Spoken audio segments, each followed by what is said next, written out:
Today is the 65th day of the war. It is Sunday, December 10th, almost 7 p.m. here in Israel. And in Israel already, it is the fourth night of Hanukkah. Let us jump into good news. Tunnels have been, Hamas terrorist tunnels have been started to be filled with water from water pumps from the Mediterranean Sea that Israel has filled them up. Israel is worried, though, that the tunnels are constructed so poorly that they will have salt water will erode the tunnels and it'll be too powerful and whole entire cities will collapse under them. So IDF soldiers are actually pulling out of the areas to make sure that they're not caught in anything like that. And the Air Force and helicopters are now coming in to take care of any last Palestinian terrorists that are left there. The IDF found it had thought it found the largest weapons depot, and then it actually found another one that was bigger than that. And so these are most of the weapons are being destroyed. Some of the weapons are sent to Israeli intelligence to do research on and to investigate. The Gaza has now been split into so many different areas where Israeli soldiers are controlling different parts, and Hamas members can't communicate with each other. So this is a very good thing. So and Israel has created a system where it surrounds Hamas members from all sides and leaves them only two options: to surrender or to die. You cannot escape. There's no more escaping the way that Israel is doing things, and that's why you're starting to see a lot of the pictures of soldiers. I shouldn't call them soldiers. So pictures of Israeli soldiers with Hamas terrorists in their underpants being held captive. A lot of people in the West have a problem with Hamas members in their underpants and think that this is cruel, that Israel does this. Israel does this and strips them of their clothing to make sure that they don't have suicide bombs on them, which is something that Hamas does. So that's the reason for it. Okay, those pictures are tremendously demoralizing for terrorists and for Hamas terrorists to see, and it encourages more and more people to give up. They realize that their commanders are not protecting them. Their commanders aren't able to give distinct orders to them, and then they realize they just don't want to die, so they give up. Okay. Yahya Sinwar, who is the leader of Hamas on the ground in Gaza, it turns out that he escaped through one of these humanitarian convoys, which are not supposed to be used for war. But if he is caught, and it's getting very, very close, he's supposedly somewhere in the south. There are even analysts that say that Israel knows exactly where he is, but they just can't get there yet. But if he is captured or killed, that could easily spell a quickening or hastening towards the end of the war, because without him, Hamas commanders really won't know how to execute the rest of the war. So it could be that once Israel gets him, that starts seeing a fast forward towards the end of the war. Israel and Hezbollah continuously shooting at each other. Some soldiers, unfortunately, were injured, but Israel is taking out a lot of Hezbollah fighters and IDF airplanes. Technically the IAF, the Israeli Air Force, their jets have been seen flying over Beirut. That's incredibly important. When they fly over Beirut, the reason why this is so essential and is so remarkable that they're flying over Beirut is because they haven't done this in years, and it's sending a message to Lebanon that whatever Hezbollah does, Lebanon as a whole will be held accountable. So if Hezbollah decides that let's say the war is ending against Hamas, and Iran decides to tell Hezbollah to get into the war, so then what's going to end up happening is Israel is going to destroy all of Lebanon, not just the areas where Hezbollah is hiding in or shooting from, and that is done as a deterrent, and it's been working for about 15 years to make sure that Hezbollah doesn't start up. Iran is somehow, a strange coincidence, Iranians' oil refineries, where they are able to take their oil and process it to be able to be used in trucks and cars and for gasoline and things like that, mysteriously blew up. Go figure. Not all of them, but a lot of them, and that hurts Iran's finances. Israel has continuing good news. Israel has passed laws that make it easier to identify bodies still from the Simchat Torah massacre that have not been identified. We talk about this frequently, how there are 300 bodies that have yet to be identified from that massacre. It means that they were burnt to such a degree, the body's so devastated, you cannot identify who it is, not just by not looking, but even biological tests. But a lot of times there are health records that are kept that could identify the bodies. The problem is that there are HIPAA laws, like the equivalent of HIPAA laws in America, that protect patient privacy. So the HMOs here in Israel were not able to give out that information because it would have been illegal. But now the law has been passed that makes it easier to pass out this information. And then hopefully that'll allow bodies to be identified and families to have closure. Okay, 22,000 Hamas targets have been struck since Simchas Torah, since October 7th, and 3,500 have come since the end of the ceasefire last week. A terror attack in Cyprus. Cyprus is an island right off of Israel in the Mediterranean. It's a place where Israelis frequently go on vacation. It's very inexpensive. It's a 40-minute flight. So Iran tried to commit a terror attack there against Jews vacationing in Cyprus, and it was stopped by the Mossad. A good encouraging thing is that Tony Blinken, the American Secretary of State, there's 3 great things the Biden administration has done. One of them is Tony Blinken, the Secretary of State, says that only Israel will decide when the war ends. That America is not going to pressure Israel to stop the war early. The Biden administration sold 14,000 shells. These are shells that are fired usually from tanks, but sometimes from cannons, to Israel for $106 million. Usually that needs congressional approval. The administration figured out how to do it without congressional approval. So Israel's aid that you keep hearing about, the $15 billion that America wants to give Israel, that's been held up in Congress. Congress has not passed that, which means that Israel's not getting that help. Israel desperately needed these shells, and America provided them. So not only is America not pressuring Israel to stop fighting, but they're actually giving Israel the war material that it needs to fight. And also in the United Nations Security Council, so the Biden administration vetoed a resolution that would have called for Israel to enact a ceasefire. The American veto was the only thing that stood between the ceasefire, the resolution passing, and a ceasefire being called for. Whether or not Israel would have to abide by it or not is a debate. But in any case, we don't even have to worry about it because President Biden instructed America to veto it. So kudos to the Biden administration on those 3 areas. Universities in Israel will begin on December 31st. Universities haven't started their classes this year because most of the students are in Miluim, they're on reserve duty. So they're fighting in the war.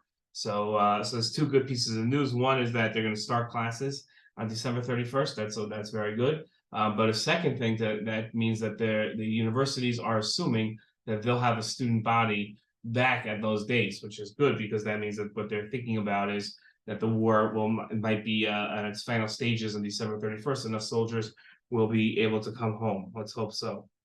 There are some, on the same theme, there are some Israeli defense officials that have said that the war might last just another 2 months.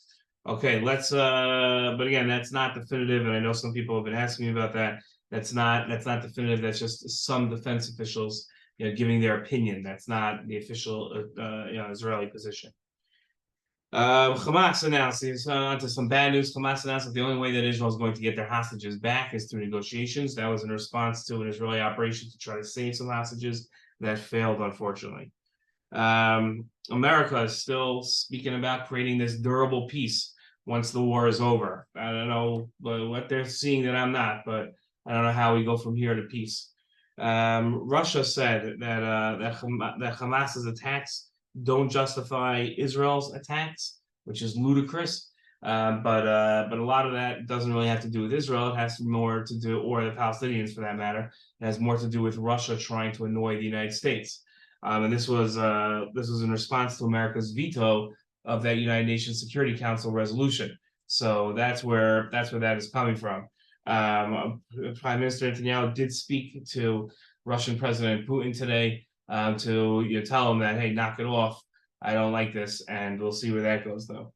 Okay, since the start of the ground invasions on a couple weeks ago, 600 Israeli soldiers have been wounded and 97 soldiers have been killed.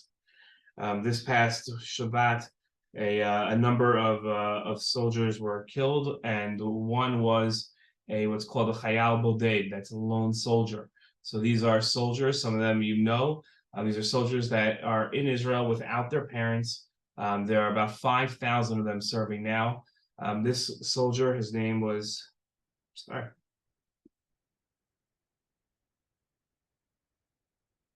His name was Yosef Hayim. He was American and came by himself, moved to Israel, made Aliyah by himself, leaving his family behind, and willingly joined the IDF to be one of our heroes, and was unfortunately killed this past weekend. Sorry. There are discussions now since the start of the war.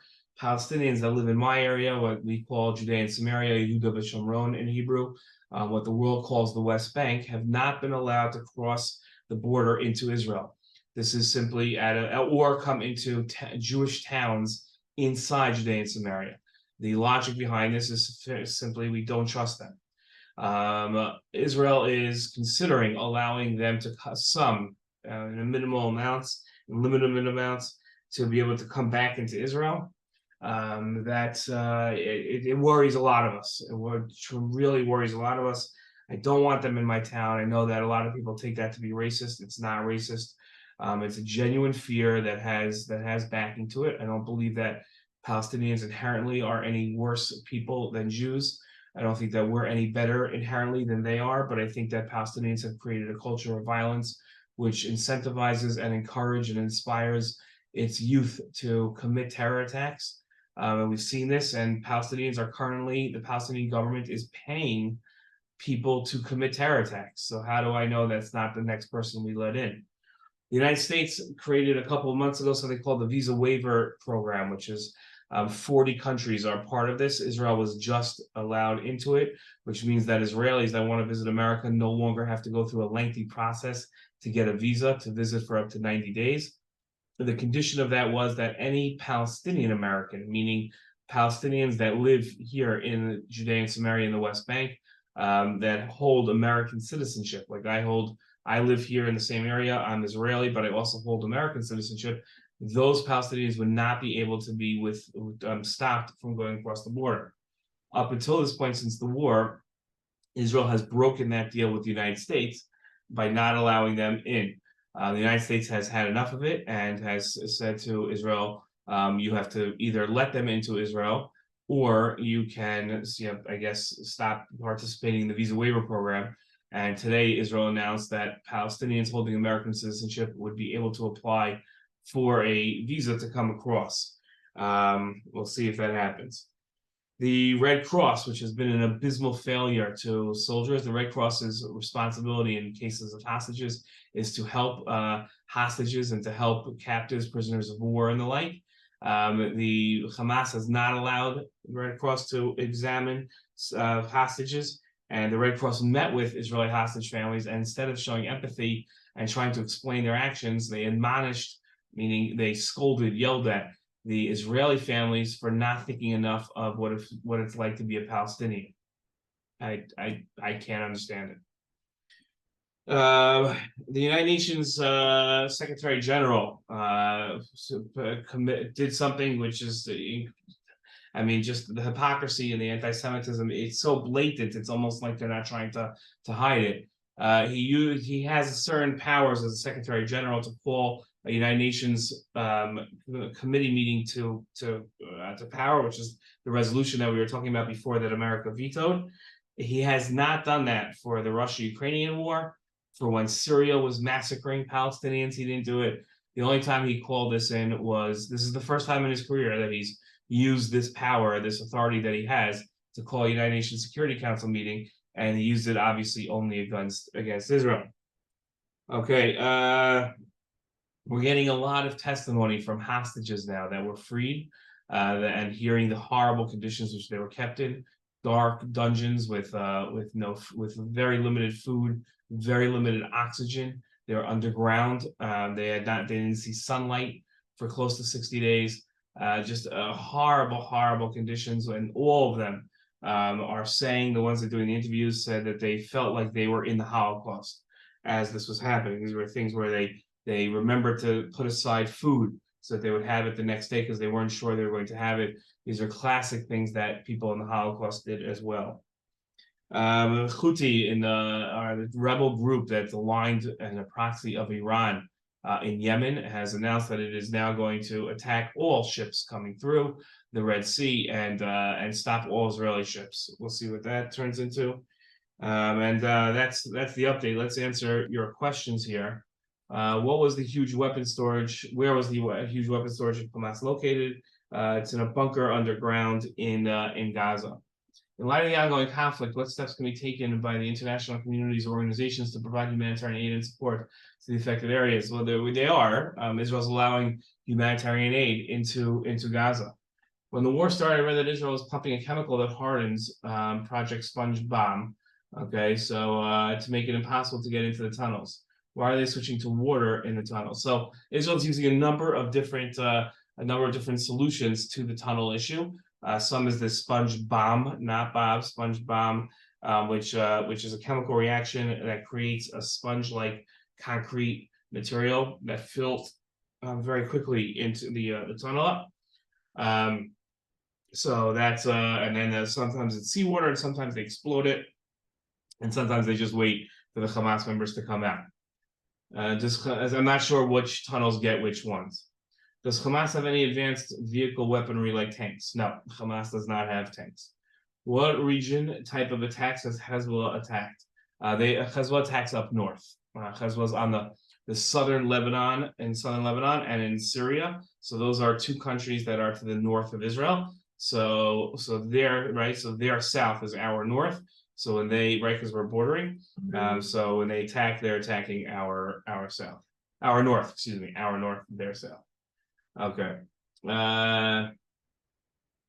Is this backed by Lebanon's government, or are they just going against them and attacking without order? So Hezbollah does not take orders from Lebanon's government.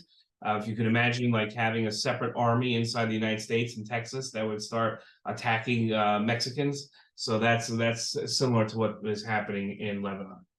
Will there be a new deal negotiated to free the remaining hostages? I don't think so, but who knows?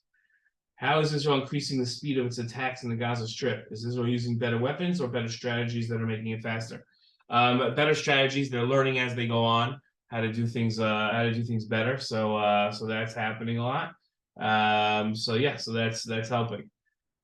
How come the world is unaware of how many anti-Semitic people there are until now, like the presidents of the Ivy Leagues? I think the world was aware. I just think that we fooled ourselves into thinking that there weren't that many anti-Semites.